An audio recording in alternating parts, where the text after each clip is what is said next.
silence them, I don't drink. And the second you decide to tell the truth about something, you are filled with this power from somewhere else. The more you tell the truth, the stronger you become.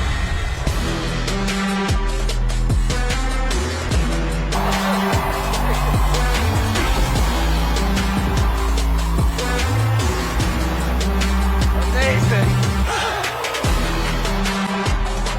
Thank you. Oh my gosh. Thank you for having me. Yes. Thank you. The smoke machines are so affirming. Wow, this is, thank you for having me.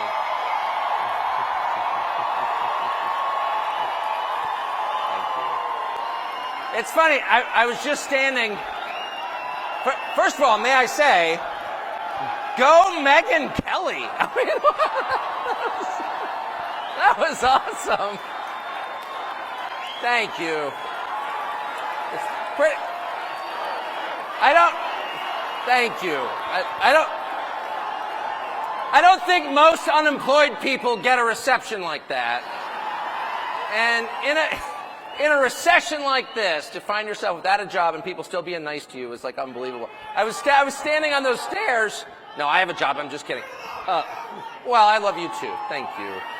I was standing on those stairs and I saw the intro and I was like, that's the most TV I've watched in 3 months. And I have to say, it feels absolutely great. Thank you very much for having me.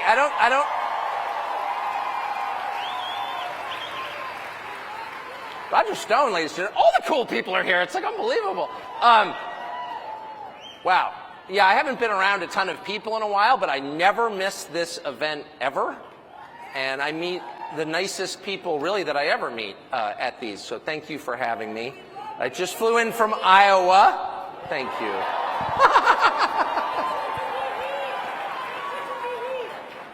Which is a wonderful state, and it followed. If you ever travel domestically, remember, the worse the weather, the nicer the people, and the more fattening the food. And so that state, worst weather in the world, nicest people, and I met basically your Republican field. They're -1. Yeah, exactly. So I got a chance to interview the Republican presidential field, again, minus the front runner. And it was completely fascinating.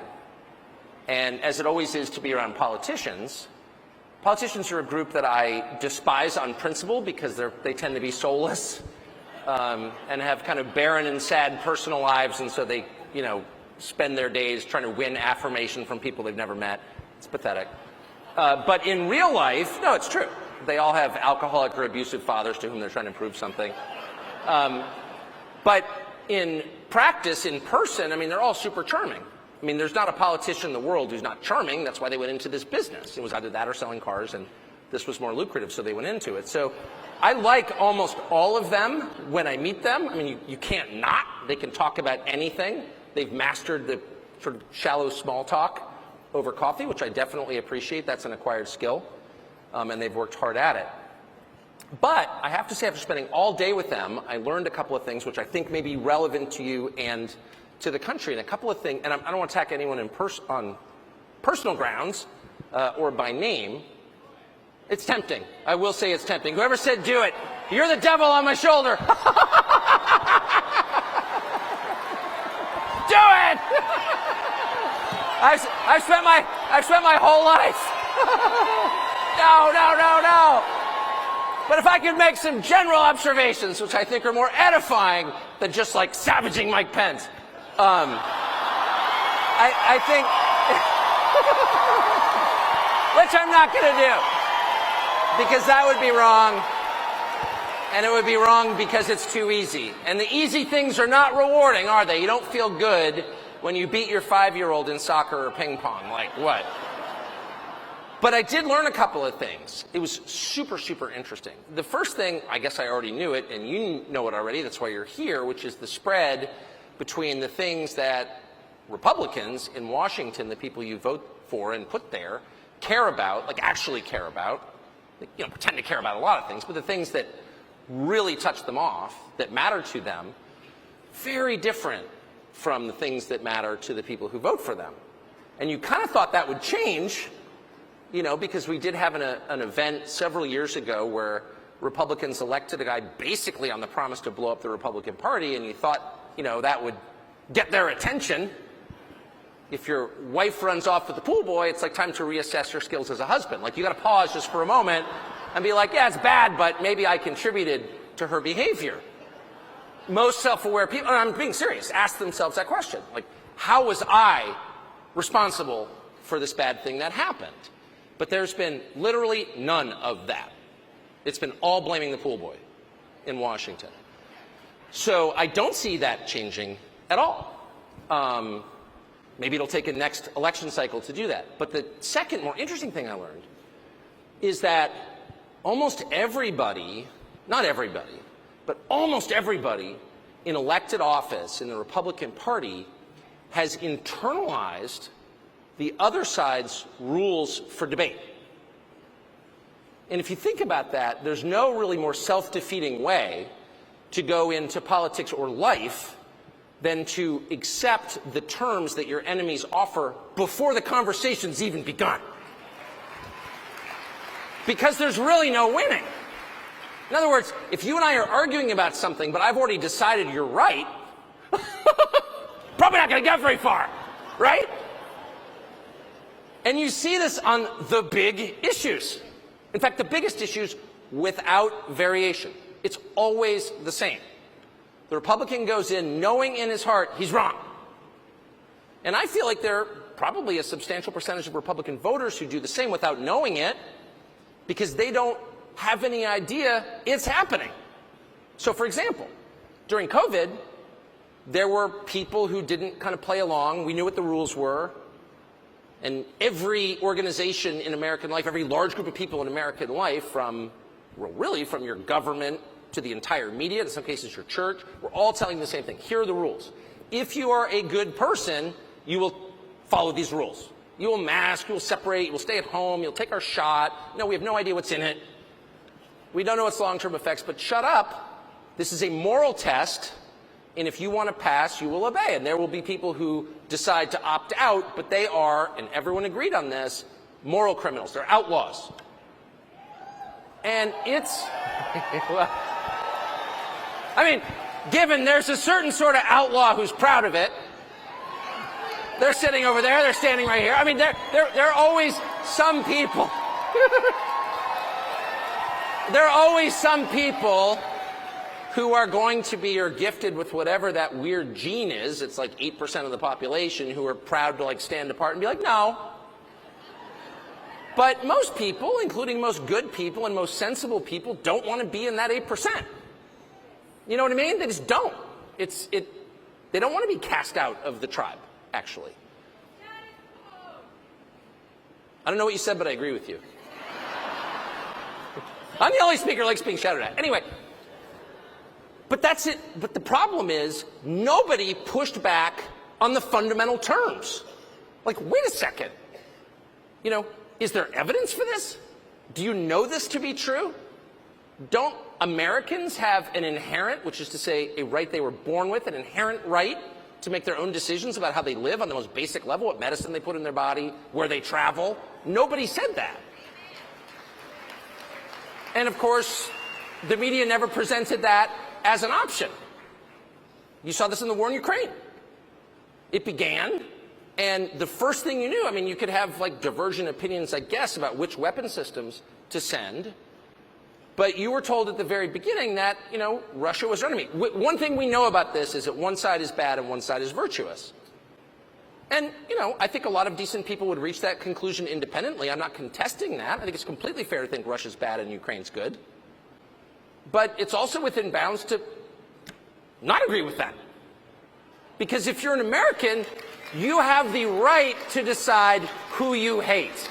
Okay? That is a fundamental right. No one is allowed to force you to be mad at somebody else. If you're an adult, you get to decide. And you get to decide on the basis of whatever criteria you want. And it's totally fair to say, well, I don't know. I'm not mad at that person. You're not a criminal for thinking that. It's not a criminal act not to hate somebody. So it's totally fair to say, well, wait a second. You know, it's not an expression of love for Russia to say they haven't killed any Americans. Why is that crazy? That's true. I said to one of the candidates yesterday, I mean, look, I've never been to Russia. I'm not that interested in ever going. I don't speak Russian. I'm born in this country, kind of probably plan to die here. Hope to. But let's just do the body count. So what's the total number of Americans murdered by Russia in the last 3 years? I'm thinking, I'm not great at math. I think it's around 0, in that range. I don't know any. I do know 2 people well personally who've died from fentanyl that was manufactured in Mexico and allowed by the Mexican government to come here. Now, I'm not against Mexico. I grew up right next to it. I kind of like Mexico, actually. But the Mexican government allows that. And over 100,000 Americans die every year from that poison. Not because they were drug addicts who took too much, but because they were poisoned. Because they were taking a pill they thought was something else, and it turned out to be fentanyl, manufactured in Mexico and allowed by the Mexican government to come here. And so that's 100,000 a year. That's hundreds of thousands of Americans dead, mostly young people. Well, or sure, or more. Or more. So if you had a country that allowed hundreds of thousands of your fellow citizens to die at, say, age 23, and I'm sure every person in this room knows someone or knows someone who knows someone who's died. It's not some abstract epidemic. It's so big that everybody knows somebody. It was like the height of the pandemic. An outlaw I know, possibly my wife, said to somebody, how many people do you know who've died of COVID? And I was like, well, you know, a lot. Well, who are they? Well, like a friend of mine's, her grandparents died. What was her name? I don't know. His grandparent. How old was she? Well, you know, late 80s. Okay. How many people do you know who've been injured by the vaccine? Well, a ton. So, I don't know. At a certain point, you can draw conclusions from that. A scientific assessment? No. But it's not irrelevant. So on the question of Russia, if you begin the conversation with, this is an evil country that has hurt America and we have to go to war with them, well, then there's kind of no debate about it, is there? I mean, no one would defend Nazi Germany. They killed many tens of thousands of Americans. You can't defend them. No decent person would defend that. But in the case of modern Russia, you're not even allowed to think that. And once you're prevented from thinking something, you are completely controlled by the person who's convinced you of that. And the effects of this to me, just as an observer, I mean, in my life, I just try to stay unaffected by the propaganda. That's like the main goal of my life every morning. Just to stay unaffected, just to look around and try to assess things cold. What are we looking at here? You don't have to be a genius to do that at all. It doesn't even, I'm not a genius, that's for sure. You just look out and like, what does this look like? Drive across America for 3 hours. Is this what you remember from 5 years ago? Does it look better or worse? Are there more people sleeping on the street? Is it dirtier? Is there graffiti? Graffiti? Ooh, graffiti. What is graffiti? That's not art. It's vandalism. And when it's allowed to stand, what does it say? We've given up. We don't care. We're allowing people who create nothing to destroy what we built, and we're not fighting back. Graffiti is like one step from total society collapse, period. What you're saying when you allow graffiti is we have no self-respect at all. We don't care enough about our civilization to keep it clean, to keep it pretty. Previous generations worked their whole lives, gave everything they had just to like put in sidewalks, just to put in gas lines, just to build concrete buildings, and we're letting someone who's never done anything of value for our society destroy it with vandalism. And we don't have a problem with that. Well, no, it's not a big deal. It's just graffiti. They're graffiti artists. No, this is a sign of the collapse of civilization, period. But you're not allowed to think that. So if you allow propagandists to set the terms, and if you're playing soccer against somebody and he's like, here, totally fair match, we're evenly matched. The thing is that when I score a goal, it counts, and when you do, it doesn't. Totally fair. Let's just agree to that. Probably not going to win. But yesterday, I sat and watched. I kept my temper the entire time because it's not up to me who the Republican nominee is at all. I'm just an unemployed talk show host, so I thought I'm going to try to keep myself out of it. But I raised the question, it was a completely fair question. There are clergy in Ukraine who are being thrown in prison. Convents raided, nuns kicked out, priests handcuffed, thrown in jail. So, I mean, on one level you think, well, it's not my country. You know, they do all kinds of barbaric things around the world. You can't be upset about all of them. Much more interested in what's happening in El Paso than I am in Kiev. On the other hand, if I'm paying for it, and if I'm sitting here listening to moral lectures about how I have to pay for it or else I'm a tool of Putin, I think it's fair to ask, like, what is that? Throwing priests in jail?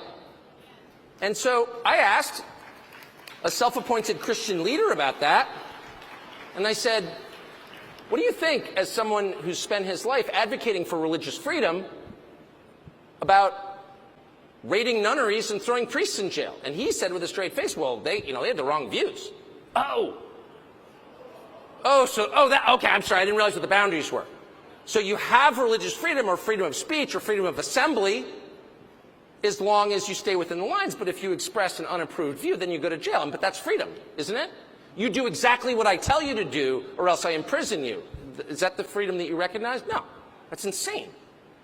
And so that irritated me, and I said, well, but don't you think as a Christian leader you should say something when Christian clergy are imprisoned for their views? No. And how dare you say that? And this person was joined by a chorus of people on the right. Yeah, shut up. Shut up. National Review wrote a piece this morning. Shut up, it's bigoted to notice that Christian clergy are being imprisoned in Ukraine. And my view would be, maybe you care, maybe you don't, but if you're a Christian leader and Christians are going to jail for their views, you are required to say something. And if you don't, you're not much of a Christian leader. And by the way, the person I was speaking to is a person, I think, of real faith and of decency. Like, I would let him babysit my kids. Not for long, but for dinner. I mean, I don't think he's like an evil person. He's not a secret serial killer on Long Island or something that I know of. But he, with a straight face, told me this. And he said, but what Ukraine really needs, and I say this as a Christian leader, is more cluster bombs. And I thought, well, you know who it was. And I thought to myself, more cluster bombs. Now, I am not a Bible scholar. But I'm pretty sure, having read 4 out of 4 Gospels, that like Luke 17 doesn't call for shower cluster bombs on the children. In fact, I'm just going to go out on a limb as a non-theologian and say the overriding message of the New Testament is bring peace. And this person, because that's what it says. And this person with a straight face got almost weepy at the prospect that the government that's imprisoning Christians doesn't have enough missiles and tanks, which is, maybe it's a fair position. It's not a legitimate position for a self-described Christian leader to have. It's just not. I'm sorry. That's disgusting. And this person said to me, we need to do this because that's what leadership looks like. And I thought, I've never been a diplomat. I'm the father of many children. And I don't have a PhD in leadership, but I know what parental leadership looks like, paternal leadership looks like. And if 2 of your kids are in a brawl, maybe you think one's right and the other's wrong, but it doesn't matter. What do you say? Beat the crap out of him, he's wrong! No. You say, Dad's home, knock it off. And the first thing you do, because you are in charge, not the children, you're in charge, you're dad. The first thing you do is you stop the fighting. And then you take him into separate rooms and you administer whatever lesson or justice you think necessary. But they're not allowed to fight with each other because you're home. Because you're leading your family. And there may be a way in which international leadership is totally different than managing a house of 4 kids and 4 dogs, but I don't know what that way is. If you're the leader, the last thing you do is sow more chaos. You stop the chaos. Leadership is bringing order and regularity and predictability to a chaotic scene. Wait till your dad gets home. What dad shows up drunk and is like, keep hitting them? Bad dad. A man, in fact, unworthy of the name dad. That's not leadership. It's an abdication of leadership. It's a perversion of leadership, and it's disgusting. And that is exactly what, in the name of American leadership, this administration, with the full participation of the Republican Party, is foisting on the world. And it's insane. Yeah, well, I have to say, you know, whatever you think of Trump, he's pretty clear on this. And they hate him for it, actually. They hate him for it. And if I can just say, the foreign policy stuff, which if you grew up in this country, once again, as I did, you're not really used to thinking about because, like, it's literally oceans away. And they're like all these primitive people out there doing primitive things, tattooing their faces and being, you know what I mean? They're foreigners. Who knows what they do? I get it. I grew up like that. I was proud to be an ugly American, and to some extent I still am. I'll have the pizza, please. Amen. Amen, baby. I'll have the pizza, please. I'm an American. And by the way, I'm proud to order pizza in Paris and often have. So it's not, okay, but if you're an American, like, you don't think about it. And there is this sense in which foreign policy is like the one big thing that government does that's not subject to democratic vote, which is to say voter control. It's like, it really is about as patronizing as you can get. It really is, shh, men are talking. And that's really what they're saying. I'm sorry, you a foreign policy expert? Are you? What do you know? How many years did you spend in the diplomatic corps? Did you go to Fletcher School? I don't think you did. Oh, well, it's my country, actually. And you're doing this in my name with my money and potentially my children. So whether you want my input or not, you're going to get it. But that truth, that democracy requires the public to sign off on wars, is totally alien in Washington. And that's exactly why they like it. It's exactly why they like it. If you were to try to get some, you know, trans rights bill through the Congress, like, you couldn't get it through. Because people are watching, and they should be, and amen. And the democratic process works that way. Probably not going to pass a bill in the United States Congress, even if Democrats control it, that says, you know, basically no more men's and women's bathrooms. We're all going to be in one latrine together, and we're going to like it.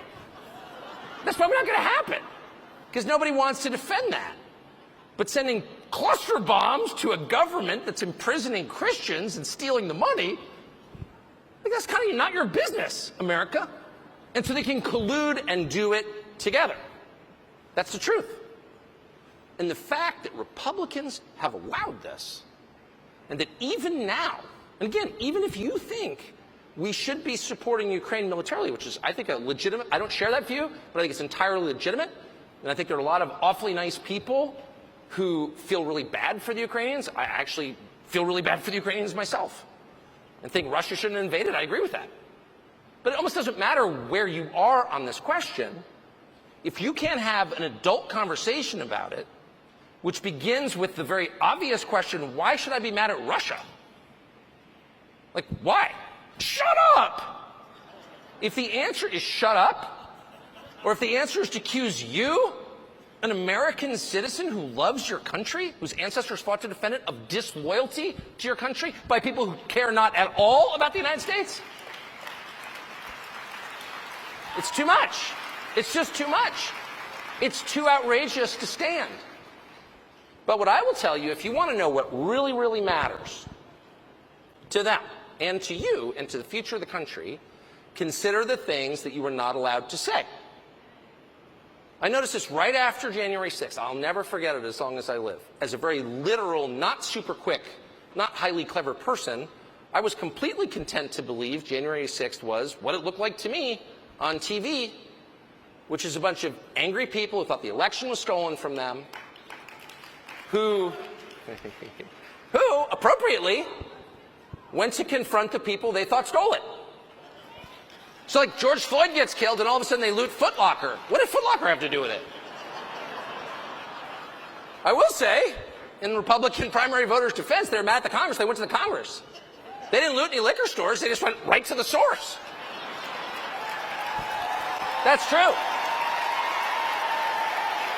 It wasn't like, oh, they stole the election from us. Let's loot Macy's. All right. But anyway, so I saw this and I was like, yeah, okay, it was people super mad. They thought the election, I mean, this was January 6th, so like, it was, you know, it took a long time for me to figure out what happened, just being honest. I think I'm just too old, and so it's like hard to notice when things change, like certain assumptions you have, like, yeah, of course it's on the level. But they wouldn't actually like subvert an election. And as someone very smart said to me, really, people kill each other over insurance claims? This is running the world. Like, what wouldn't they do? Oh, right, good point. Anyway, but I just kind of didn't think too much about it. Like, I'm definitely opposed to vandalism. Anyone who breaks windows is not my friend. I hate that. Have you ever glazed a window? You ever put in a window? It's really hard. I mean it. If you don't think it's hard, try it. You get the size wrong, it doesn't fit, put little pins in, it's ridiculous. It's like an all-day affair to replace a divided glass door. Anyway, so I don't like that at all. And I said that I don't like it. And within like about an hour, I heard people say, well, that was a racist insurrection. And I was like, really? I didn't know race had anything to do with it. I didn't hear one person say a word about race, and an insurrection, call me literal, is when armed people try to overthrow the government. That didn't seem to happen either. So I just pretty innocently said, you know, bad, probably not a racist insurrection. What? Shut up! Racist insurrectionist? And I remember thinking, well, you know, obviously people are feeling heated. But like in a week or so, when, you know, the emotional devastation of this second 9/11/Pearl Harbor wears off, people calm down and come to their senses, and you can have like a rational conversation. Trip West, I see you in the front row. Sorry, just saw a friend of mine sitting right there. We can have like a rational conversation about what this actually was and why. And at a certain point, because I really believe in cause and effect, someone will say, well, why were these people so mad? They, you know, none of them had criminal records. They were like grandmoms with diabetes and like a lot of debt. They're the least powerful people in our society, like legit the least powerful.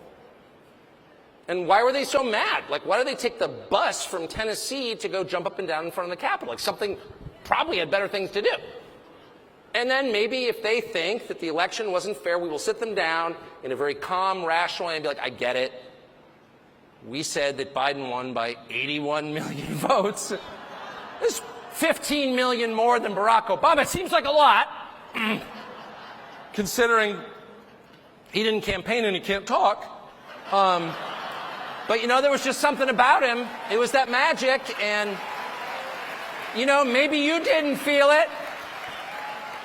It's like pistachio ice cream. It's not a flavor for everybody. But the people who like it really like it, 81 million. So settle down. And by the way, we have the source code in the voting machine software, and we've looked at it. And it's totally on the level. We've double-checked.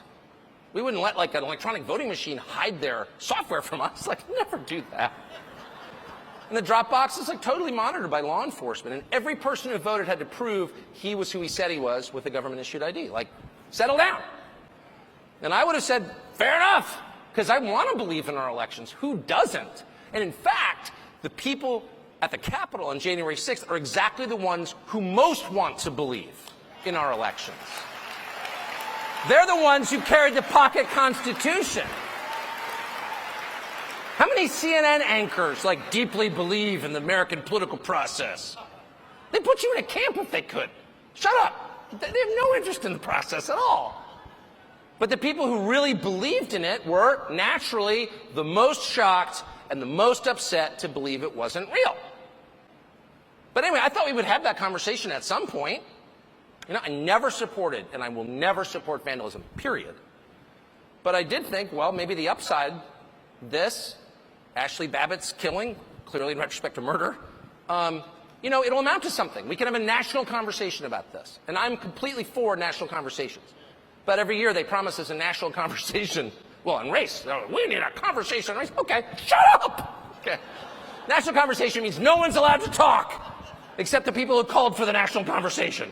And they never stopped talking. But anyway, we never had any conversation about that. In fact, anyone who tried was deplatformed, debanked, basically hounded out of public life in America, bankrupted, a lot of cases put in jail. Yeah, fired. Oh. Or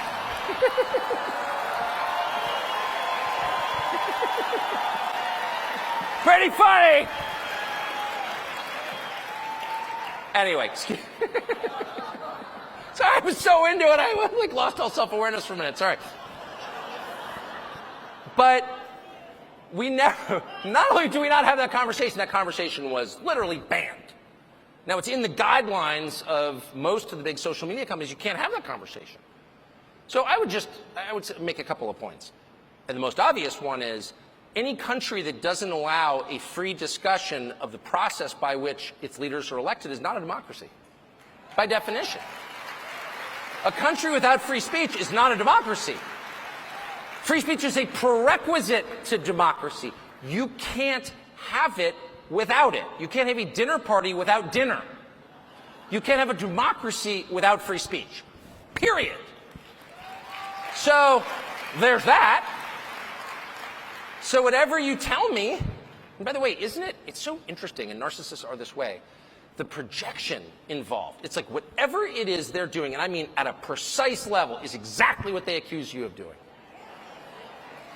You're attacking democracy. Really, I like democracy. Democracy would give people without money and without a TV show some voice in how they are governed. Therefore, I'm for it. And they want exactly the opposite. So the middle class in America, which has been not the majority since 2015, an anniversary that nobody noticed, has less economic power than it's ever had. That's why Trump got elected, in my view. And now it has less political power than it's ever had. So if you are taking power away from large segments of your population, you are by definition attacking democracy. That's exactly what you're doing. There's no other name for it. So that's the first thing I noticed. In the name of defending democracy, we took away the things we need to have democracy, which is our core freedoms guaranteed in the Bill of Rights, just as in our war for democracy, we are supporting a government, paying for the entire government, that has banned opposition parties, put opposition leaders in jail, shutting down free speech, now shutting down an election, and putting dissident priests in prison. It's such a democracy they don't have elections anymore. That's how pure a democracy it is. But the second thing, and what's I think more applicable to this conversation, I learned, is that their response was the tell. If you want to know what they care about, if you want to know what's important, listen to how they respond when you say something unapproved about it. So if you were to, I don't know, write a post on Facebook tonight and say, I think Papua New Guinea is the most powerful nation in the world, you would get not a single response other than someone's been smoking weed again. No one would care. It's like demonstrably untrue. That's why the flat earth people have been able to cruise beneath the radar for so long. Because they're, and by the way, I'm not discounting that possibility for the record in case any are here, because I am an open-minded man. Present me the evidence of its flatness and I will amplify it. But the point is, when something is clearly or very likely untrue, it poses no threat to anyone. What's scary and what will elicit a response are true things. No one is punished for lying. People are only punished for telling the truth. You could literally wake up tomorrow, move to the Bahamas, start a fake cryptocurrency, defraud 1 million investors around the world of billions of dollars. I'm just saying you could do it, and I'm not recommending it. Note to the FEC, not recommending it. But you could do that, and you could get caught, and people might have like a balanced view of you. He's really smart, good guy, got a little over his skis, as we say. But like, I'm not going to hate on him. Right? We all make mistakes. Like, who here, raise your hand if you haven't defrauded 1 million investors with a fake cryptocurrency. Okay, there are some. There are some. You cast the first stone then. Those kinds of crimes, which is to say actual crimes, like burning down buildings, impoverishing people, starting totally counterproductive wars we can't win that kill a lot of our citizens, leaving the border open so 7 million people can walk across. Those are not small things. That's not all like forgetting to fold your napkin correctly at Thanksgiving. Those are like actually kind of world historic crimes. Never punished. What are the crimes that are punished? Thought crimes. Thinking the wrong thing, having the wrong beliefs, saying unapproved words. And those words are always true. They are always true. So when you hear somebody, and by the way, it's so hard to know what's true. I mean, often, to the extent I ever talk to people, which is fairly rarely, no, but like, going through an airport or something, I hate the news. It's all so dishonest. Where do you get your news? And I always try to be honest and say I don't get any news. I don't read any news. Are you joking? I haven't had TV in like decades. I wouldn't read the New York Times at gunpoint. I don't want that in my head. Do you know what I mean? It's like worse than porn. It's horrible. And it's just bad for you. You know, you don't put untrue things in your head on purpose. So how do you know what's true? Well, that's a great question. And in fact, it's like the only question really in life. And the honest answer is you can't really know because you're not God. And so I think it's super important to approach everything with the requisite humility, acknowledging that these things are very complicated and you can't really know. And at some point, probably the second you die, you will know. And that's definitely the upside of dying, in my opinion. But in this life, you can't, and you're never going to, and you're a lunatic if you think you can imagine the future or divine the precise truth about anything. Because you can't. And by the way, anyone who thinks he can is likely to become Mussolini. Like, that's a bad path. If you wake up in the morning and think, I'm the only person who possesses the truth, you are clinically insane. So seek help. But within the bounds of our abilities as people, you can get pointed in the direction. Where's the North Star? You can get there. And how do you know? And it's really simple. Who are the thought criminals and what are they saying? What are they saying? They're saying crazy things like the water's turning the frogs gay. What a crazy person. Let's make him pay $1 billion. Water's actually turning the frogs gay. That's true. Turns out. Years later, they tell us. Turns out it's true. Yeah, it's actually true. I'm not endorsing any specific person's theories about anything. But I am telling you that the people who censor your words and thoughts have this is one thing I'll say about them, they have a very precise and well-calibrated sense of what's important. They know. These are not frivolous people. They can smell like your dog can smell. Like your parents could smell in high school if you smoked a Marlboro. They know what's important. They don't waste any time in the unimportant stuff.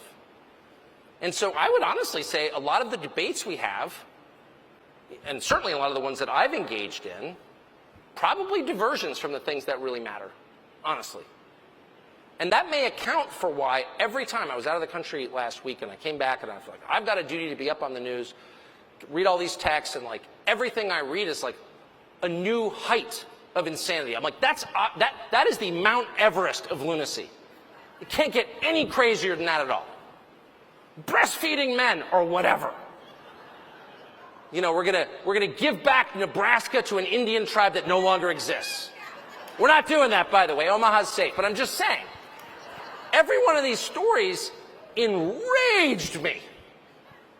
And of course, that was probably the point.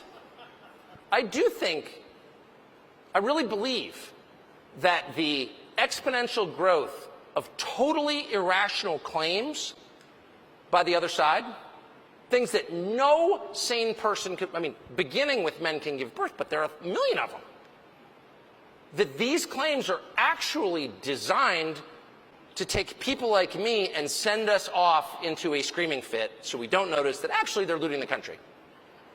I think that. I don't think there is a single member of Congress, except like maybe the dumbest, maybe Ocasio-Cortez or something, but the normal ones, or semi-normal ones, grading on a curve. I don't think there's a single Democratic member of Congress who cares at all about trans rights. I don't think there's a single one who thinks men can breastfeed, because, like, not one in history ever has. Quite a bit of evidence to the contrary on that claim. I don't think they believe it. I really don't. And by the way, it's super important to push back against them and to call them crazy, because they are. I'm not saying a retreat from these things at all.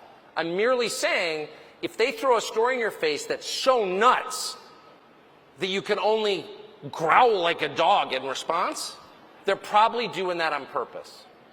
And you should probably look around and ask yourself, what are the topics that no one's even pushing back on? What are the topics that their response is so ferocious that people are like, I don't want to deal with it? One of them is the war in Ukraine. Another's COVID. And, of course, the third is January 6th. And you have to ask, why is that? Well, it's not by accident, trust me. There is a reason. So, what'd you say? I don't know what, you know what, the thing about that story, it's just a mystery to me. No one was more shocked than I was. Are you serious? In the Biden White House, somebody left an 8-ball of cocaine in a public, I was like, I said to my wife, that just doesn't, it's just not in character, you know? I just don't believe it. It's clearly a setup. I went right back to Marion Barry and I was like, somebody set you up. I'm serious. It was, you know what I mean? It was like, it was so, I'll stop with it. That was my favorite story of all time. Because it just explains all the behavior. It really does. I mean, I worked in the media business for my whole life, so I know what the behavior looks like. But it's like crazed and grandiose. I've got a plan. You're not going to believe it. It's unbelievable. It's going to totally work. What we're going to do is we're going to totally rearrange everything, okay? We've been doing things a certain way for a long time, okay? And it's worked. But I've got a better plan.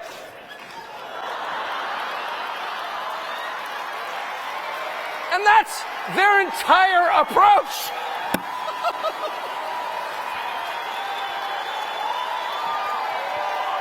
So if I can just give you one piece of advice, after 27 years in the television business, don't trust a man with numb gums.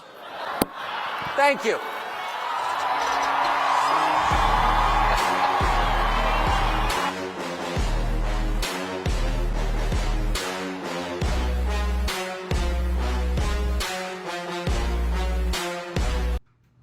Hey guys, Chris here from Amazine Outdoors. Be sure to subscribe, like, share, comment, and turn on notifications for Amazine Outdoors if you want to see more videos like this. Be sure to watch the entire video. Thanks, guys.